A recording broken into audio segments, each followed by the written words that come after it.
कलयुग बीते 5500 पाचा, तब ये वचन मेरा होगा साचा।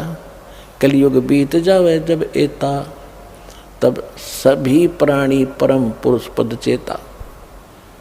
कि जब 5500 वर्ष कलयुग बीतेगा,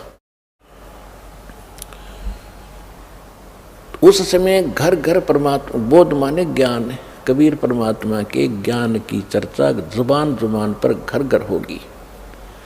अब आप देख रहे हो जितने भी बच्चे हैं परमात्मा की शरण में आए गए हैं, किसी के घर पर मोबाइल चल रहा है, किसी के घर पर कोई टीवी में सीडी लगा रखी है और आरती हो रही है, सिमरन चल रहा है।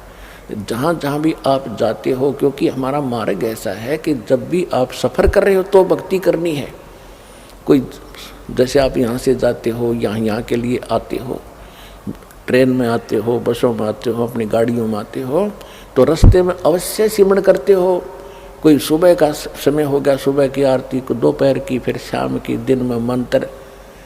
तो इस तरह ये पूरे वातावरण में ये परमात्मा का जो यथार्थ भक्ति है, इसकी ऐसी फैल रही है, ये पूरे विश्व में जा रही है। और अभी तक विश्व के अंदर ये गाने बजाने, बकवाद, चर्चा और ये जो निंदा चुगली, इस तरह की बातें, जो विचार विमर्श होते हैं, ये वायुमंडल में घूमते रहते, शब्द खंड नहीं होता। और अब ये वचन चलेंगे परमात्मा की सतवाणी के, और सिमरन की जो सिमरन करने से आपको तो ताकत आती ही है। वो जो बाहर निकलता है एक मंत्र, उपदेशी पूर्ण संत से लेकर फिर जाप करते हो, बाहर निकालते हो, तो वातावरण में फैलता है। तो इस प्रकार ये सारे मालिक की वाणी चलती है। तो ये वो जो वचन पहले समाज में घर कर चुके हैं, सबके दिमाग बदले हुए हैं, माया की जोड़ तोड़ में लगे हुए हैं, उनके अंदर फिर कुछ संतोष आने लगेगा।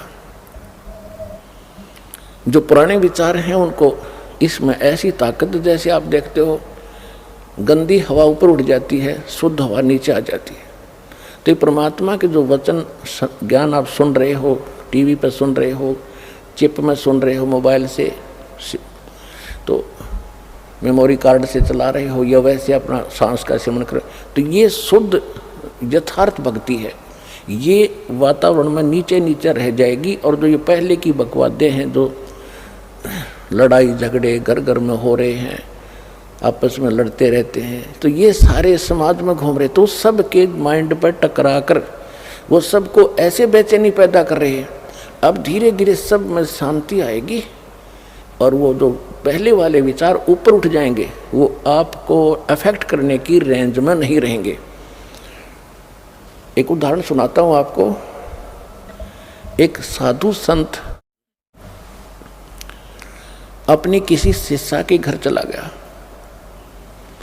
उस लड़की के, उस माई के घर पे उसकी बहन आई हुई थी, और उसकी बहन की लड़की विधवा हो चुकी थी।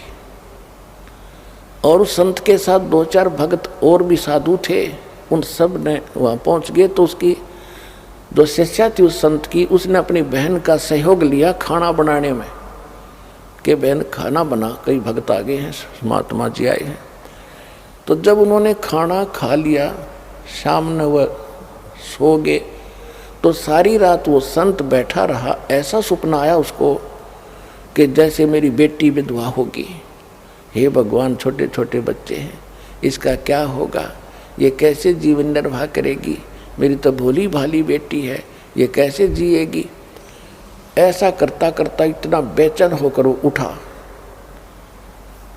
उठा तो काफ़ी चिंतित था कि क्या हुआ, ये भी कोई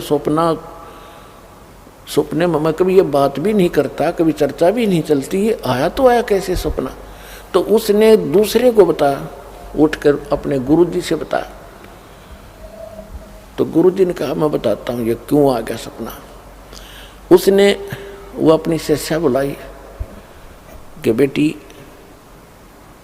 ये खाना किसने बनाया था आज रात का, कि मेरी बहन ने बनाया था गुरुजी। तेरी बहन को बुलाना।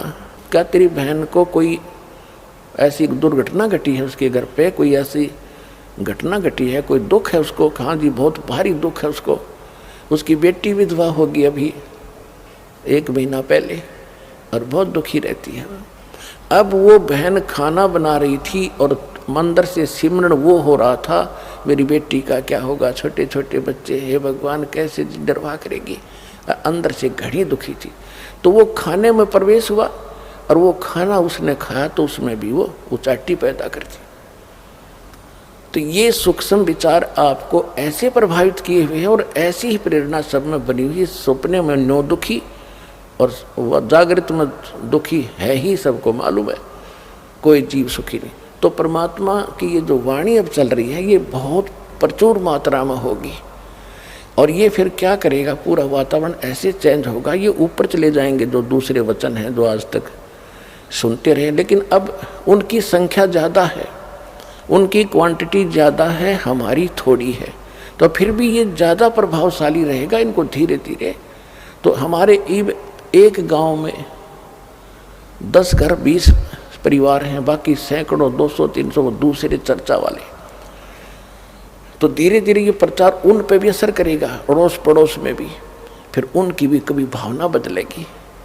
क्योंकि परमात्मा के बच्चे तो सभी हैं, चाहे कोई आज हिंदू है, मुसलमान है, सिख या ईसाई है, कोई अमेरिका में है, कोई अफ्रीका में है, भारत या पाकिस्तान, बलोचिस्तान, कहीं पर भी पैदा बच्चे उसके सभी के। और उसने सभी बच्चे उतने ही प्रिय होते हैं जैसे बाप को माँ को अपने छोटे से लेकर बड़े तक, चाहे 20 बालक हों, एक जैसे प्यारे होते हैं। वो आपस में बेशक लड़ते रहे लेकिन माँ बाप के हृदय में उनकी जगह ज्यों की त्यों होती है।